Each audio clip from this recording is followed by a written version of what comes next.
straight into it. US Senator of North Korea, most Americans don't realize how close we are to this war. Senator Tammy Duckworth, a decorated veteran of the Iraq War, is scared that the Trump administration may be getting the US into a devastating war with North Korea without much of the public noticing or seeming to care. Most Americans, she says, don't realize how close we are to this war. Duckworth, who lost both of her legs after her helicopter was shot down by insurgents, has closely followed both aggressive rhetoric from the White House and the way the US military has been approaching the Korean Peninsula. She believes the events of the past 6 months indicate that President Trump might be willing to actually launch a preventive strike on North Korea, despite the real chance that it could trigger a nuclear exchange. This line of reasoning would be worrying if it were coming from an outside analyst or expert, but coming from a US senator and veteran, someone who knows war and has top-level security clearances, it's truly disturbing, an indication that we need to be having a much bigger debate over Trump's North Korea policy than we are. What follows is a transcript of the conversation between Zach Beauchamp and Tammy Duckworth. So how worried are you about the rhetoric coming from the White House about war with North Korea? I'm extremely worried, not just based on what I'm hearing from the White House, but also what I'm hearing out of the defense community. We are far closer to actual conflict over North Korea than the American people realize. In August, we had a meeting between Defense Secretary James Mattis and his counterparts in South Korea to discuss the use of US nuclear first strike. In the same time frame, we permanently moored a nuclear submarine in South Korea. Everything we're doing shows a military that, in my personal opinion, has turned the corner from we need to try to prevent this from happening to a military that's saying the president is likely to make this decision to attack, and we need to be ready. I don't think they want a conflict. I don't think they think we're going to have one tomorrow, but with what the president and White House has been saying, they are now preparing for one. The fear here is that President Trump launches an intentional preventive strike on North Korea, not some kind of miscalculation or accidental war, right? Right, but a preventive first strike from us will result in a massive response from the North Koreans. We know this because a high-ranking defector from North Korea testified in front of Congress last month. One of the things that would happen is a preemptive first strike from the United States or South Korea would result in an automatic massive response. Our military has war gamed this out. My concern is that our president is either ignoring this information or not getting this information because he's out there saying the time for negotiations is over and frankly seems eager, in my opinion, to launch a first strike. That's what I find baffling, even terrifying. It seems like he wants to, and that the aides who are supposed to be reining him in, most notably National Security Advisor H.R. McMaster, aren't actually doing it. If anything, McMaster's talk about irrationality indicates that he supports a first strike on North Korea. If they're irrational, it means they can't be allowed to have nukes. I think that the president is playing to a segment of the population, and I think relying on the fact that most Americans don't realize how close we are to this war. I'm not someone who's going to avoid war at all costs. That's not me, but I want the American people to know what this will cost. We went through this with Iraq when General Shinzeki, with absolute courage, said in testimony that it's going to take 300,000 troops to invade Iraq. He was fired for it because the Bush administration and Vice President Cheney was selling the lie that it would be over in 2 weeks and the Iraqi population would greet us with flowers and chocolates. I remember that. And here we are again. We don't have the troops in the region on the ground to do what would need to be done to fully contain North Korea's nuclear capabilities. Just ramping up pre-positioning troops, stocks and logistics in a place where we could do it could prompt the North Koreans to do something. So that's a warning from Senator Tammy Duckworth, who's a highly placed senator and a veteran and who knows what she's talking about. North Korea, there is no going back. Nuclear war is now inevitable, and this is after the US has staged its drills involving hundreds of fighters. This is the Vigilant Ace drill that we've been talking about. North Korea has warned nuclear war is now inevitable after the United States staged huge drills involving hundreds of advanced warplanes. The chilling prediction comes after 2 US B-1B nuke-capable bombers were confirmed to be among aircraft staging large-scale aerial exercises near the Hermit State.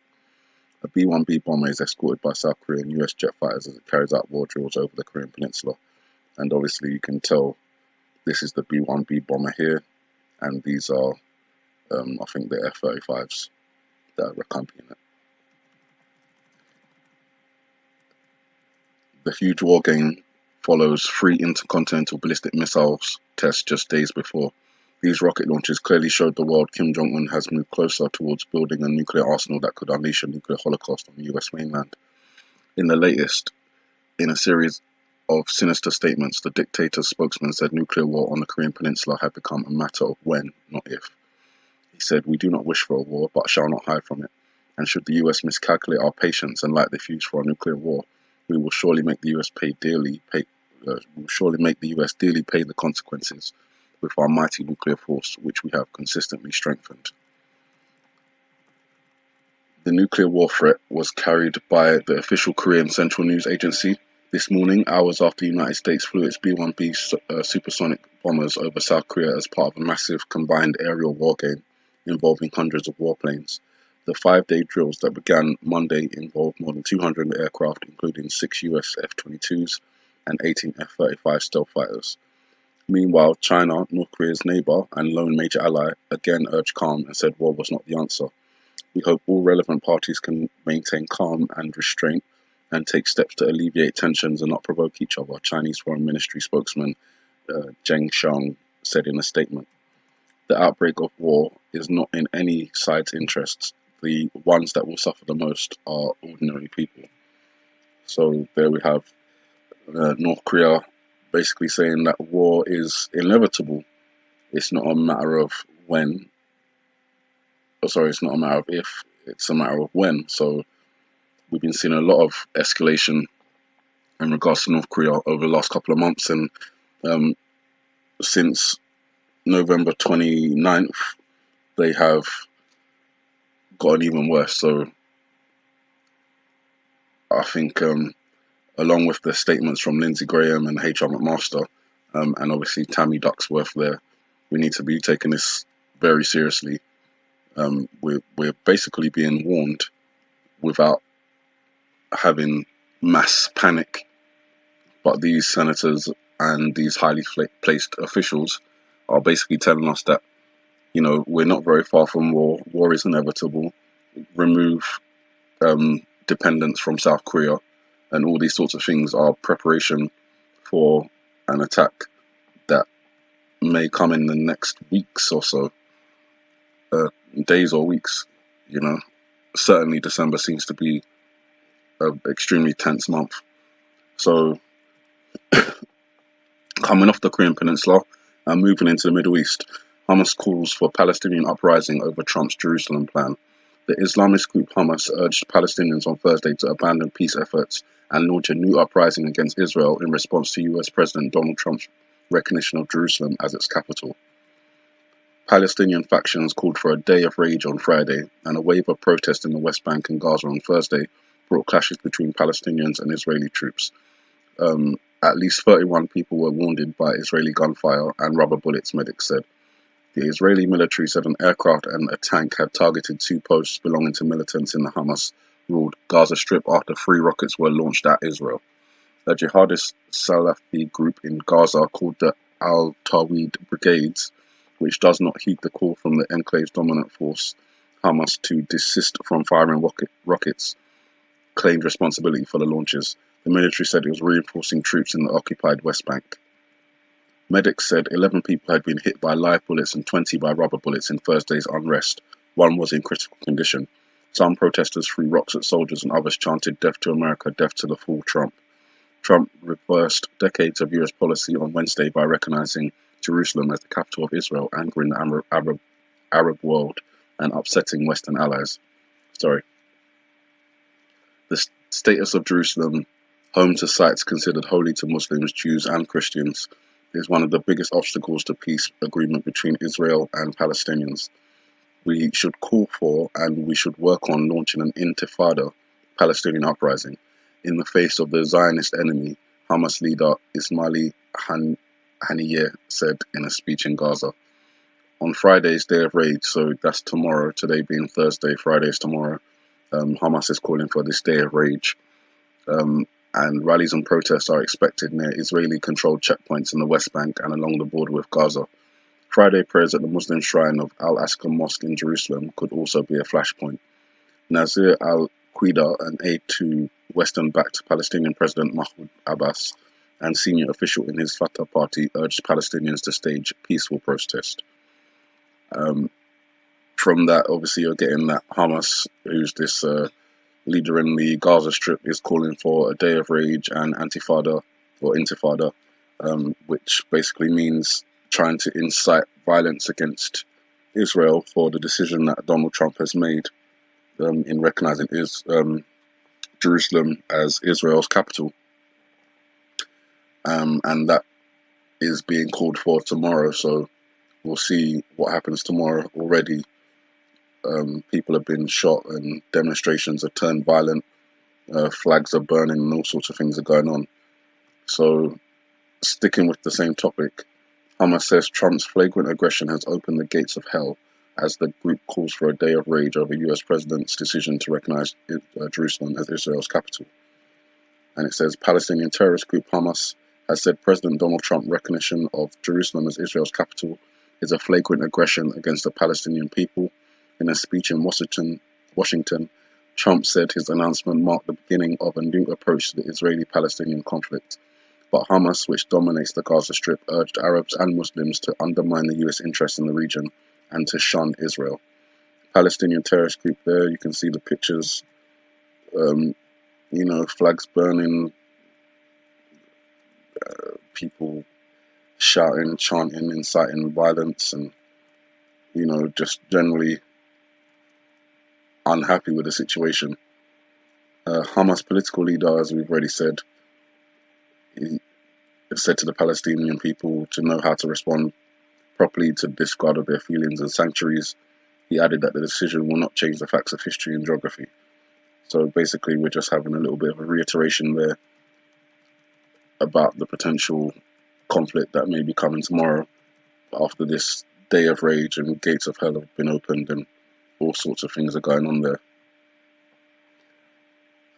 This particular report also covers what's going on in the Middle East, but more focused on Saudi Arabia and Iran, so I'm just going to play this video. Uprisings, insurgencies, failed states, civil wars, tangled alliances. Welcome to the Middle East. Amid the complexities, there are two common actors: Saudi Arabia, the majority Sunni Muslim kingdom, and Iran, the home of Shiite Islam. Adversaries for nearly 40 years, locked in a Cold War for geopolitical, economic, and sectarian influence. Now, new leadership in Saudi Arabia is pushing a more aggressive approach to Iran, emboldened by the Trump administration's similar rhetoric. Iran, in response, has warned Saudi Arabia against its hawkishness, and many fear that tensions could escalate further. There are four key areas in their proxy conflict. Yemen had for years been in the Saudi sphere of influence. Saudi Arabia entered the war in Yemen after the Houthis, a Shiite-linked militant group supported by Iran, took control of Yemen's capital, Sana'a. It launched airstrikes, a ground offensive, and restricted access by sea. More than 10,000 civilians have died. There's widespread hunger and a cholera epidemic. And despite Saudi Arabia's firepower, there's no clear sign of a resolution. Saudi Arabia recently intercepted a ballistic missile launched by the Houthis at the Saudi capital, Riyadh. The Saudis accused Iran of supplying the missile, which the Houthis and Iran deny. Saudi Arabia called it a blatant act of military aggression. In Syria, Iran has long been an important ally of Syrian President Bashar al-Assad, who's from a minority Shiite sect and rules over a majority Sunni state. An uprising in Syria grew out of discontent with Assad. Syrian security forces responded with violence, and the rebellion took up arms, turning it into a civil war. The Saudis backed the rebels, most of whom are from the country's Sunni population. The kingdom wanted Assad to be removed from power. Iran provided the Assad regime with elite forces, intelligence, and training. Nearly 500,000 people have been killed, and millions more displaced, the worst refugee crisis since World War II. Now, Assad looks set to stay in power, a win for Iran. So Saudi Arabia is attempting to project power elsewhere. In Iraq, the Shiite-led government was threatened by the rise of Islamic State, a Sunni extremist group. At the height of its power, ISIS overran most Sunni-majority areas, including the cities of Fallujah, Mosul, and Tikrit. Iran backed Iraqi Shiite militias to fight ISIS. They've been instrumental in its defeat. Iraq is one of the few countries allied with both Iran and the U.S., who is a Saudi ally. The U.S. and Saudi Arabia want to turn Iraq away from Iran. The U.S. is concerned that Iran has taken advantage of gains against ISIS in Iraq to expand its influence. Meanwhile, Saudi Arabia is trying to forge warmer ties with the Iraqi government. But Iran has powerful allies in Iraqi politics who could undermine those efforts. In Lebanon, a political crisis. Prime Minister Saad Hariri abruptly resigned recently while in Saudi Arabia. As he stepped down, he criticized Iran and its powerful Lebanese proxy, Hezbollah, the Shiite militia and political group, for fomenting violence in the region. For the past year or so, Mr. Hariri's Sunni bloc was part of a coalition government that included Hezbollah. Saudi Arabia felt Mr. Hariri's participation in government gave Hezbollah legitimacy. Sources say Mr. Hariri resigned under pressure from Saudi Arabia, and many in Lebanon believe he resigned against his will. Since returning to Beirut, he's put his resignation on hold, another startling turn in a crisis that thrust his country back into the middle of the regional power struggle. Well, I think that was a very informative video and a pretty good breakdown of what's kind of occurring in the region with this power struggle between Saudi Arabia and Iran. Iran having support from Russia, China, North Korea, and others, and Saudi Arabia having support from Israel and the US and other European countries as well. So I thought that was very informative and wanted to share it with you guys.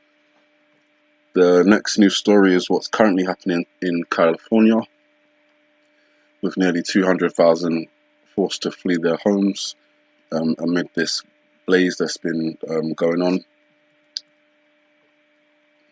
Let's have a quick look.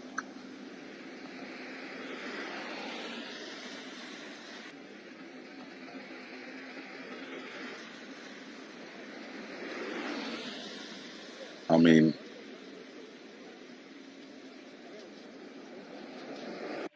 I'm just going to pause it there because, even in the worst situations where, life is threatened by a massive wildfire consuming acres of land and houses and businesses, people still find their humanity and trying to save a rabbit. I mean, you're kind of screaming at him like, get out of there, what are you doing? It's a rabbit, for crying out loud. But, it speaks to the goodness of man's heart and how much we can put our own safety aside in order to care for someone else or something else. So I found that stupid but touching at the same time. So nearly 200,000 residents have been evacuated amid California wildfires as crews pivot to fight a new blaze. Some 5,000 firefighters have been battling 4 brush fires that have damaged some 150 buildings in the south of the state. The number of evacuees nearly quadrupled on Thursday as a 5th fire broke out north of San Diego. 1 death has been reported so far, a woman's body found in a burned out area in Ventura County. The latest blaze is the Lilac Fire, as it's called by officials, and it scorched at least 150 acres or 60 hectares of land. The White House said it was in contact with California authorities and ready to offer whatever help is needed. And you can see some of the images, some artwork being saved, Christmas tree.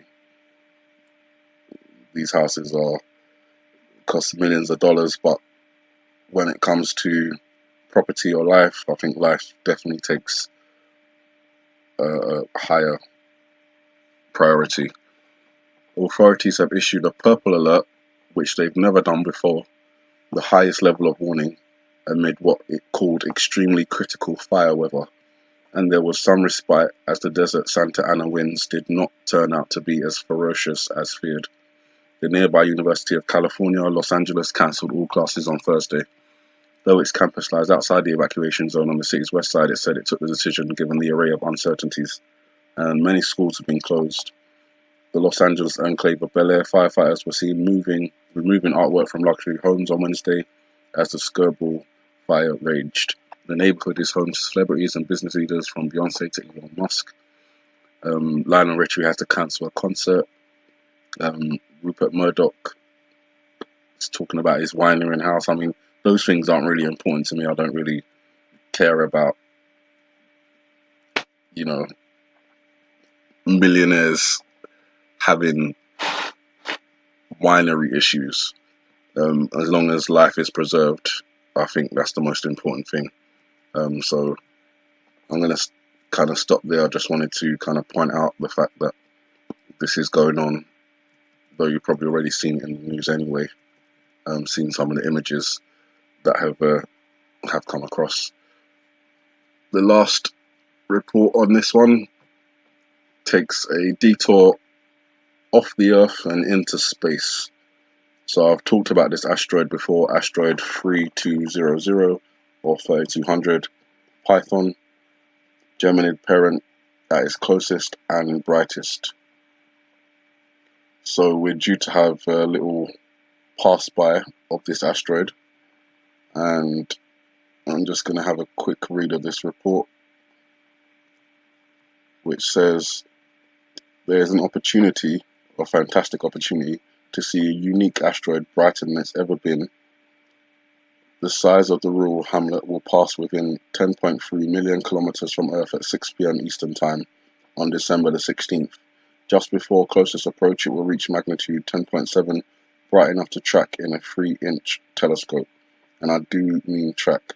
Hold on to your eyepiece. This thing will be scooting along at up 15 degrees per day or 1.6 arc minutes a minute, fast enough to cross the field of view like a slow-moving satellite.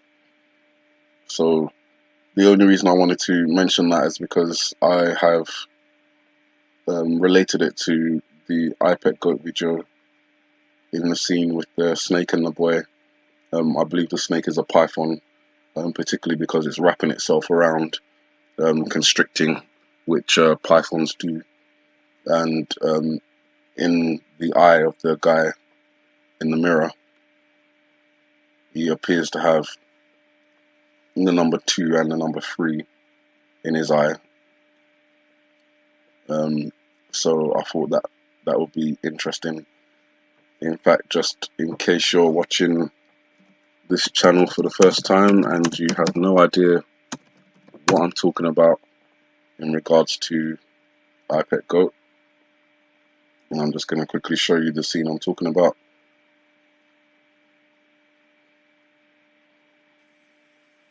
Say quickly.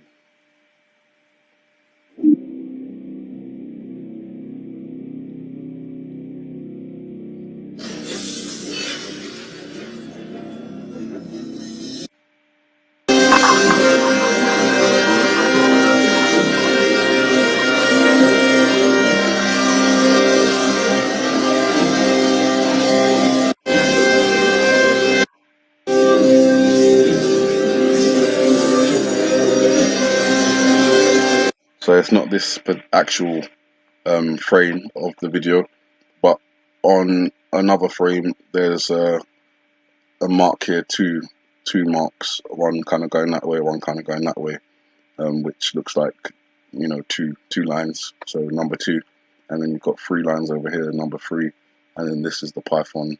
As you can see, its body. In the earlier scene, it's wrapping itself around. So I just found that interesting when I heard about this asteroid, which is 3200 Phaethon, passing close to Earth. I thought that was interesting and kind of linked together.